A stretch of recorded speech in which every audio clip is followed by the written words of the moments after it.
Looking for more true crime content? You can now get the facts on the world's greatest crime mysteries with the Cold Case Detective podcast every Monday, a week before the episode hits YouTube, by following the link below. Technology has transformed the world we live in beyond the wildest dreams of our ancestors. It can be used for fun things like online shopping, watching videos of kittens, or keeping in touch with friends. But in some circumstances, it can also be haunting. When a loved one goes missing, hearing them shouting in a scuffle on the other end of the line is nothing short of horrifying. The idea of losing a child and hearing them scream in a final voicemail is enough to entirely break one's heart. In today's episode of Cold Case Detective, we'll be discussing just 2 unsolved cases with eerie voicemails.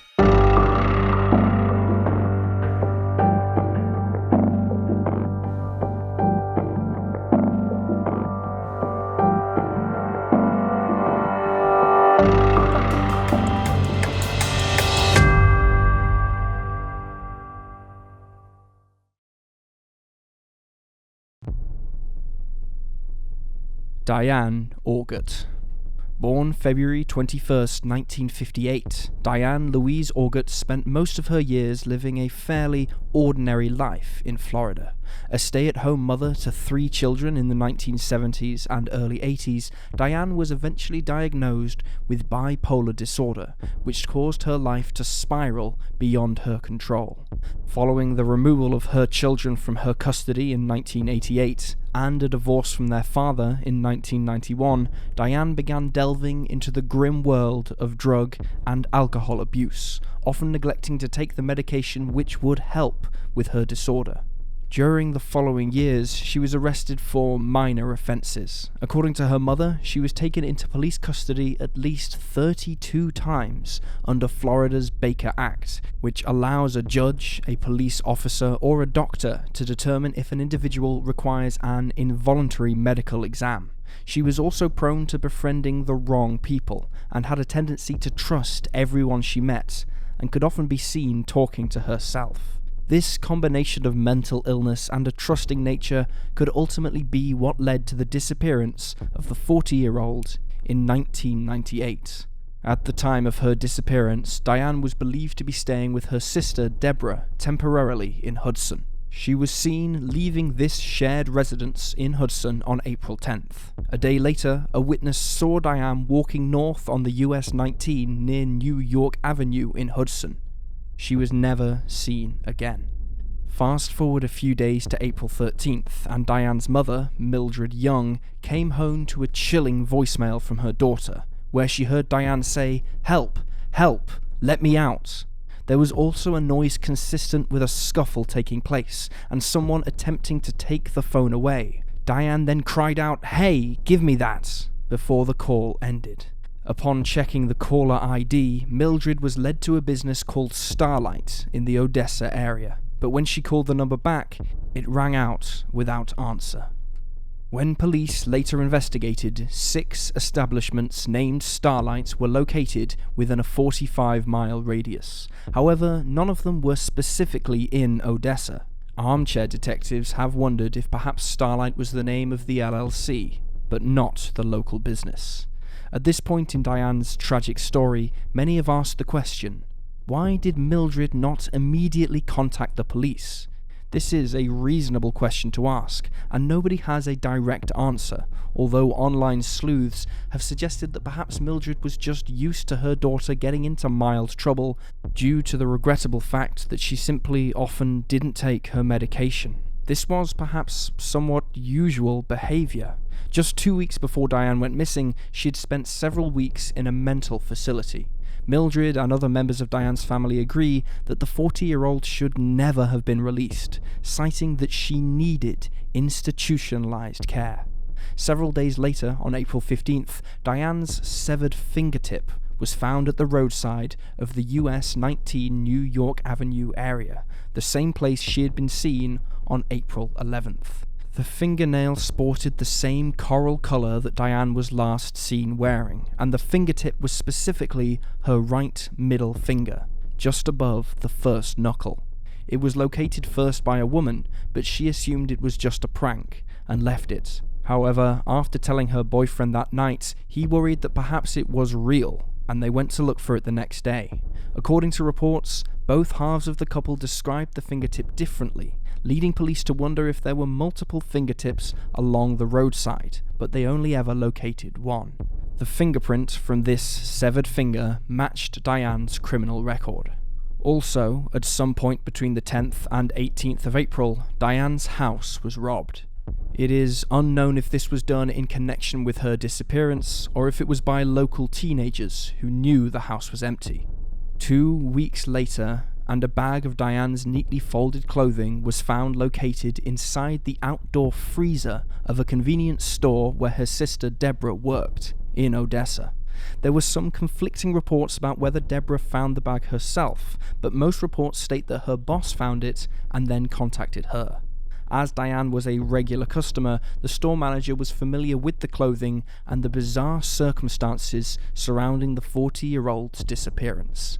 Deborah recognized the clothing as belonging to her sister, as she'd recently given the items to her. The freezer had last been checked 3 weeks before the clothing was found inside. In 2000, a Florida newspaper called the St. Petersburg Times ran a story on Dyanne. A day later, a clear plastic Ziploc bag was found by Dyanne's brother's girlfriend, a woman named Terry, who'd gone to her local Circle K convenience store for a drink and some cigarettes. It is unknown how long the plastic bag had been sitting there, but in black marker, the word Dyanne had been scrawled across the front, and it contained a pink lipstick, black eyeliner, Taboo perfume, and a tube of generic toothpaste. The latter being identified as the one Dyanne was issued with by the mental facility when she was released. While Mildred Young confirmed that the belongings in the bag looked like those that her daughter might have, it couldn't be conclusively proved by law enforcement to have belonged to Dyanne. There is much debate surrounding the plastic Ziploc bag, with many online sleuths noting the coincidental timing of its discovery, since it was found just 1 day after a local newspaper reported on the story again, gaining some traction. Many believe the family planted the bag there to try and get the case more attention, but there is no evidence of this. Others have proposed that the bag was Dyanne's, and that she'd had it from leaving the mental hospital. The bag, and the fact that her name was written on it in marker, resembles the kind of thing carried out of hospitals. After 2000, however, Dyanne's case largely goes cold. Sometime between the 11th and 14th of April in 1998, witnesses placed the 40-year-old at the Coral Sands Motel, which was managed at the time by a man named Gary Evers and his girlfriend. 3 years later, in 2001, Gary was charged with murder after allegedly shooting and killing a man he thought had robbed him. The real robbers were later caught and charged. Although Gary had no prior record in Florida, law enforcement suspects that he might possibly have been involved in Dyanne's disappearance, but there is no evidence to bring charges against him. In the weeks following Dyanne's disappearance, there were several witness sightings reported on the Doe Network. On April 10th, a bartender at the Hayloft Tavern at Little Road and State Road 52 believes he saw and served Dyanne that day, but he cut her off when she began to act strangely and walk in circles. Since Dyanne didn't have a car, it's widely believed that she either went with friends or hitchhiked her way there. On the 13th, the same day Dyanne left her mother the disturbing voicemail, a waitress at the inn on the Gulf in Hudson claims to have seen the 40-year-old eating lunch. Theories about what happened to Dyanne are scarce. Law enforcement believes that she has met with foul play, although others have wondered if perhaps Dyanne lost her fingertip not in some malicious maiming, but maybe in a slamming car door or some other tragic accident. Some online speculators have also proposed the idea that perhaps Dyanne decided to leave and start again, and so she staged her own disappearance or suicide. But if this is truly the case, the removal of one's own finger seems extraordinarily severe. If she is still alive, Dyanne is 62 years old and missing her right middle finger. Her disappearance remains unsolved.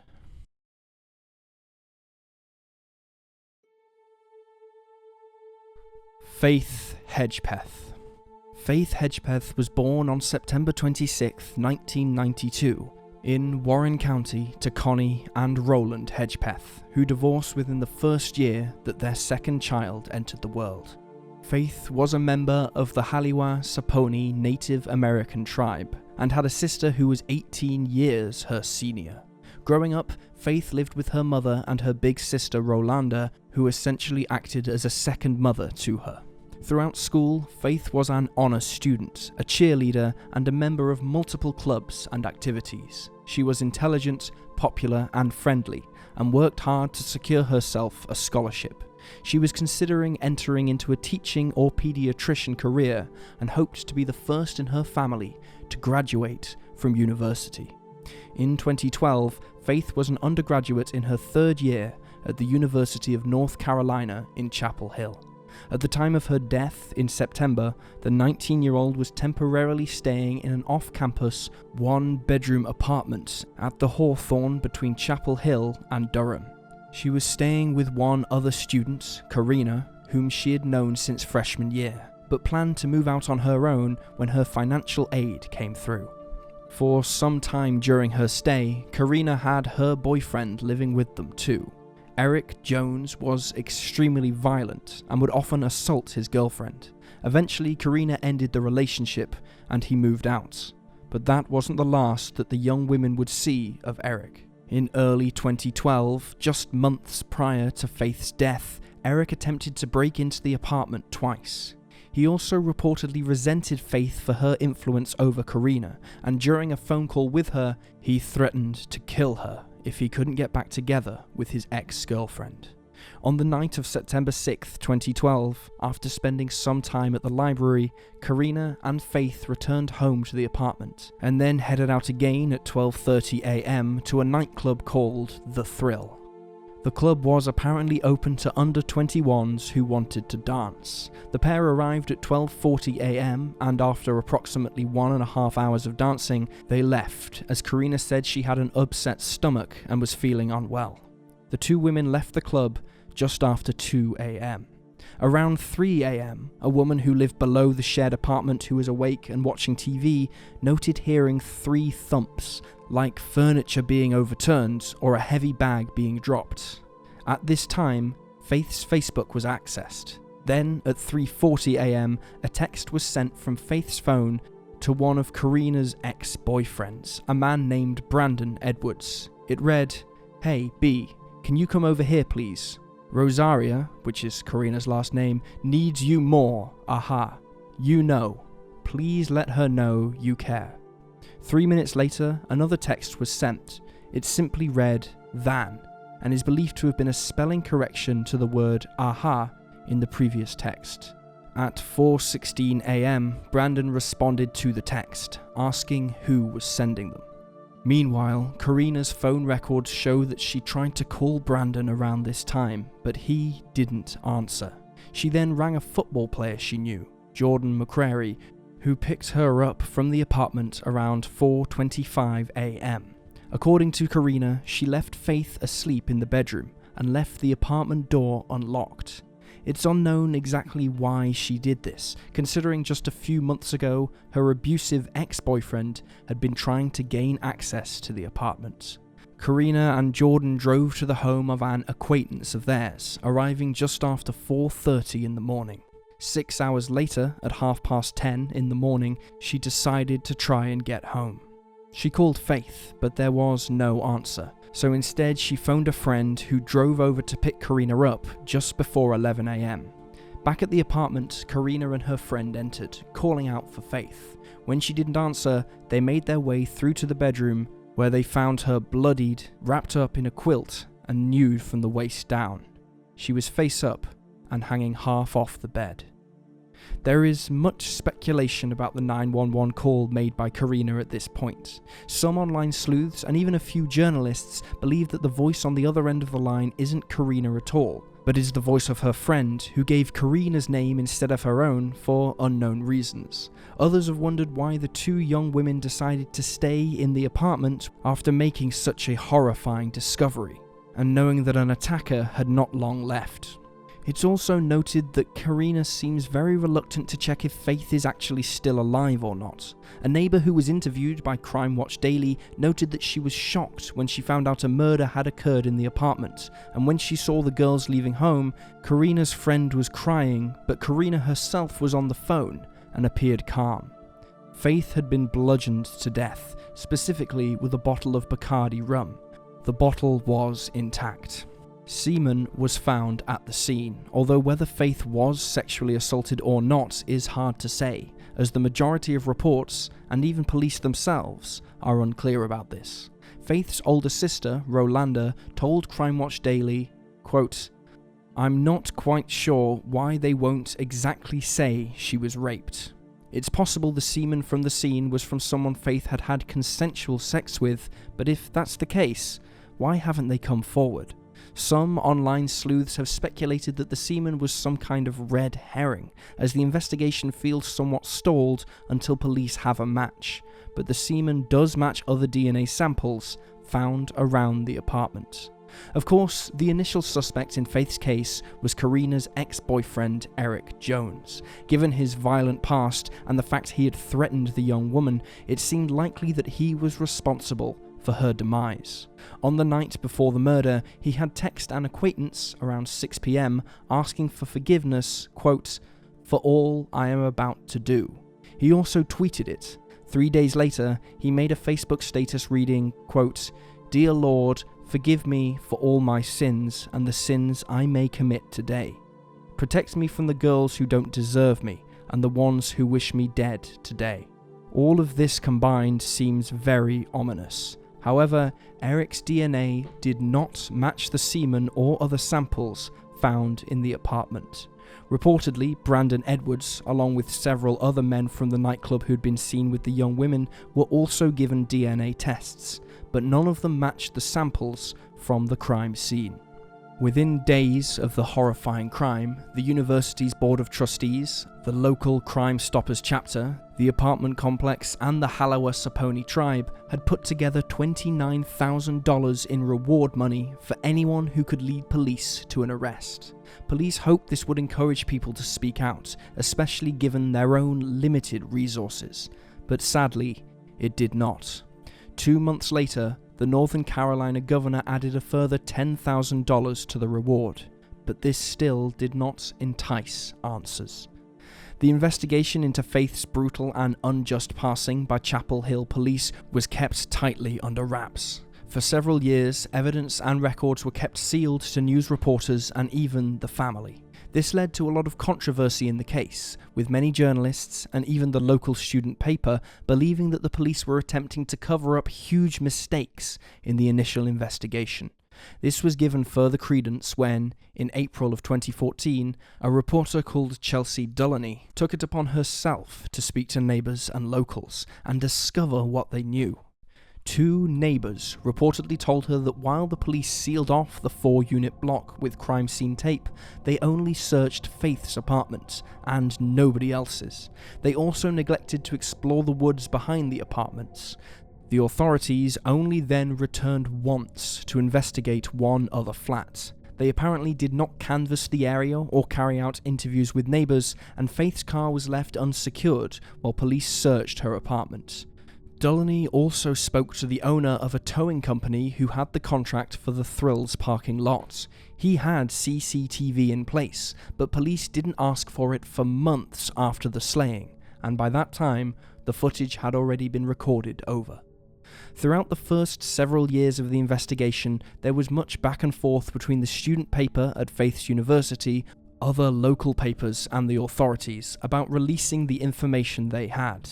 Time and time again, locals petitioned to have the information released, but every time a judge would reseal the investigation documents for a further 1, 2, or 3 months.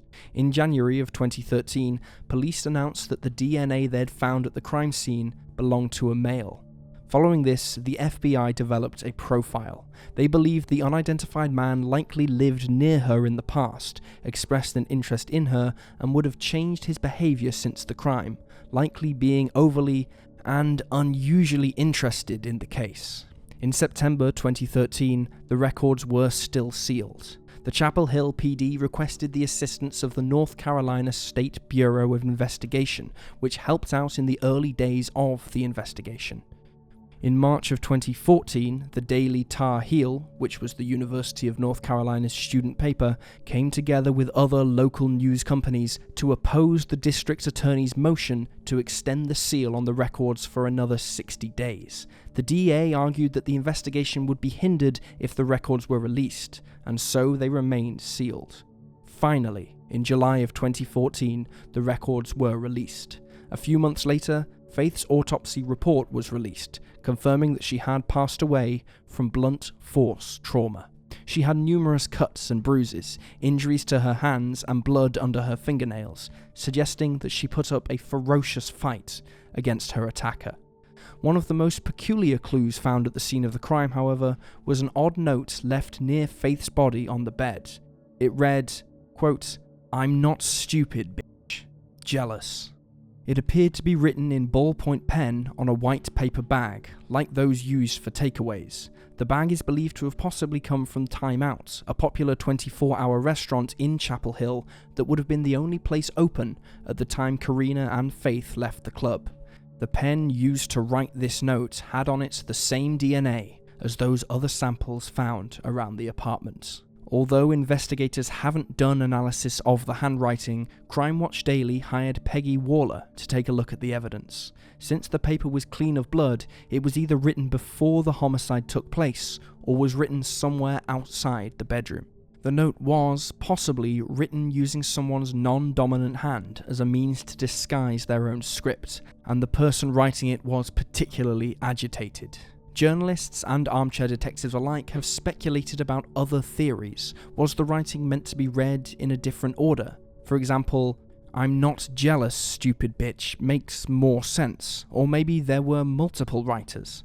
Others have wondered also about whether the takeaway bag was maybe used to write notes back and forth between two people, perhaps while one of them was on the phone.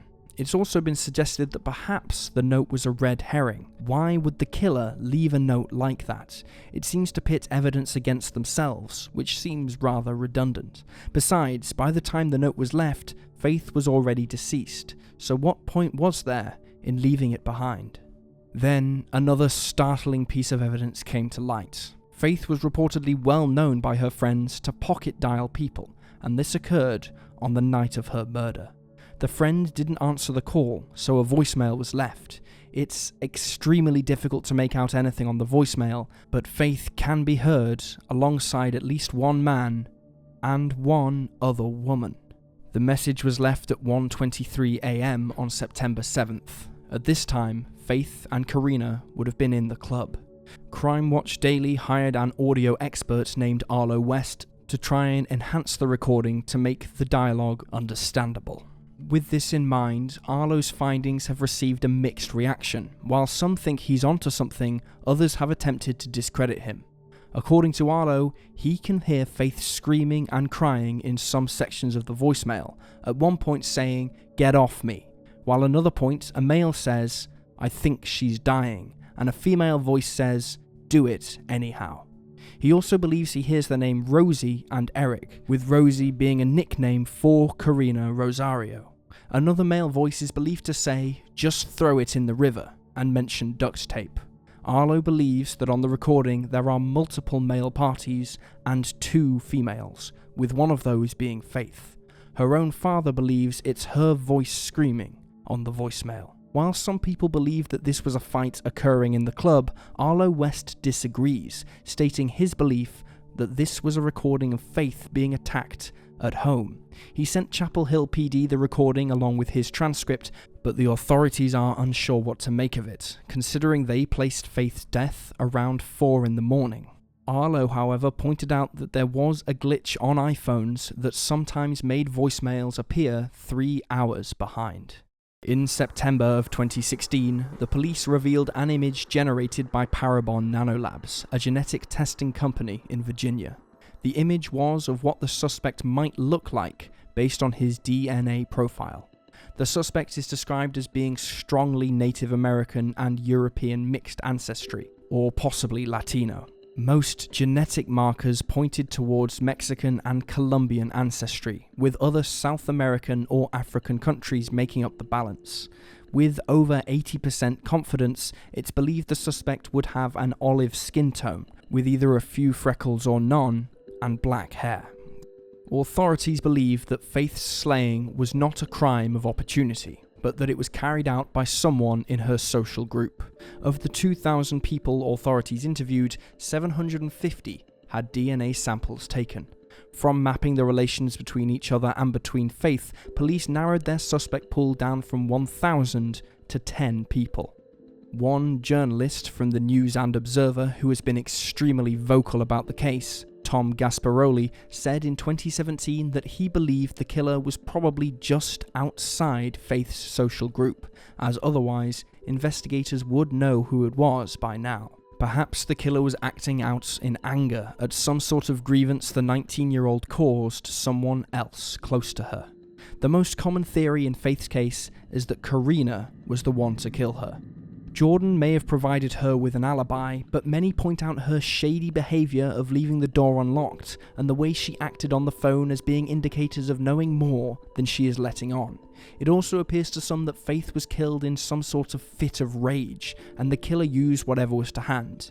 In this case, a bottle of alcohol. Online sleuths suggested that the pair argued that night, and Karina accidentally or purposefully killed Faith, and that maybe Karina was jealous of her friend.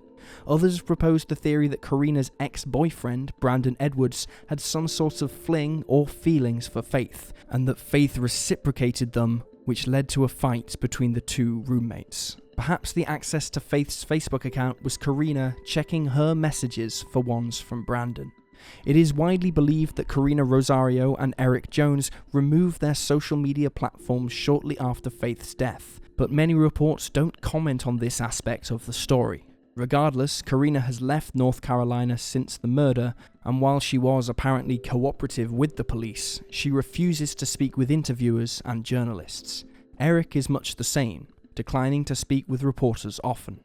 While so far in the case there are no publicly known persons of interest or suspects, the police are extremely confident that with Faith's homicide, it's not a matter of if the killer gets caught, but simply a matter of when.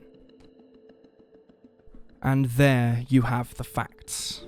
Please leave a comment down below with your own theories and speculations, and remember to like this video and subscribe to support the channel. Thank you for watching. Stay alert, stay safe, and I'll see you next time.